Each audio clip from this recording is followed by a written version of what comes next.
Hello, Sacred Earth friends and family. Michelle here. I'm in quite a different location today, but I just want to share some final thoughts about the soul contracts and soul contract revocations. When I first started this series of videos, I didn't think I would get so deep into the idea of revocation work. But once I started it, I could see that it was evolving into something and I had to keep going with it. So that's part of the creative process, right?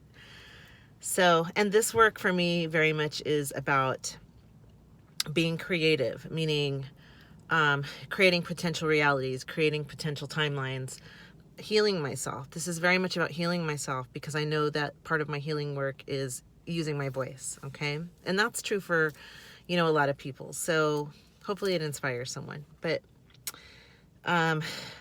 it doesn't matter what anyone else thinks of this work, if you understand it or not, because it's important for me to express this. It's part of my journey, and so the more I write, the more I speak, the more healing I get, and that's really what I plan to do in this life, was to heal this process that I have spoken of in these videos.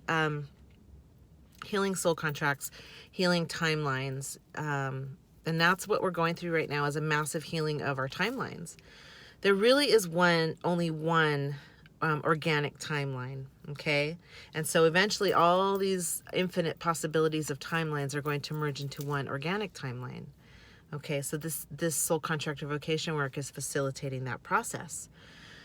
Okay, so the last video I spoke about the other I ams that I became aware of, and I wanted to clarify something, because what I was referring to, not incarnations, like simultaneous or past life incarnations, because it's all sort of happening simultaneously. I was referring to other I ams that exist in a higher dimensional, in a higher density. Okay, so we're here in third density, and these other I ams exist in a fourth density. And so many of us have this, where we have other I ams incarnate, or present in other realities. Okay, some are working against us and some are working with us, for us. So the ones working against us, they're part of the domination and control system that the revocation work takes away. And so they are master manipulators of timelines. Okay, and the timeline manipulation that I spoke of in the last video at the beginning, during that time of Atlantis and Lemuria,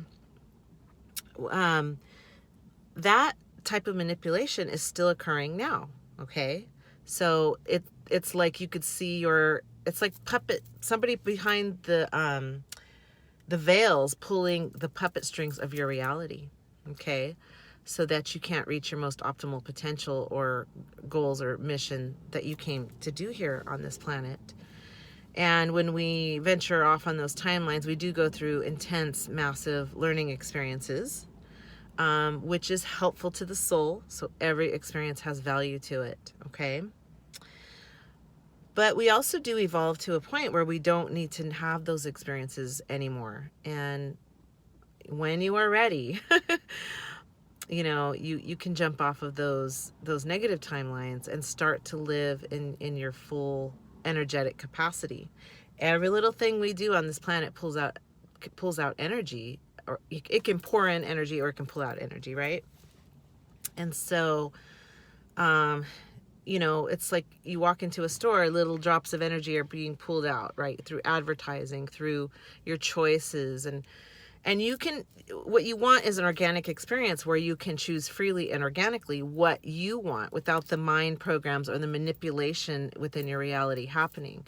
You have to stop and think, did I actually choose this for myself? Or was it some kind of propaganda that came towards me that manipulated my thoughts? And that could be through our religious upbringing, to, what would I choose organically if I was a free-willed person, where I could choose and not have any of the guilt you know, or the shame or worrying about what would that person think? What would that person think? You know, and granted, we do have to consider the people within our lives. It's not so simple, and I understand that.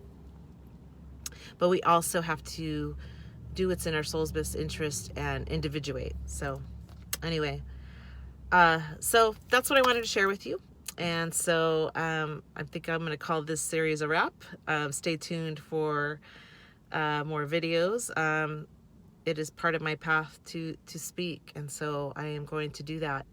I do have times where I have to retreat and self-care, so you might see me go quiet for a while, but usually that's because I need retreat and self-care.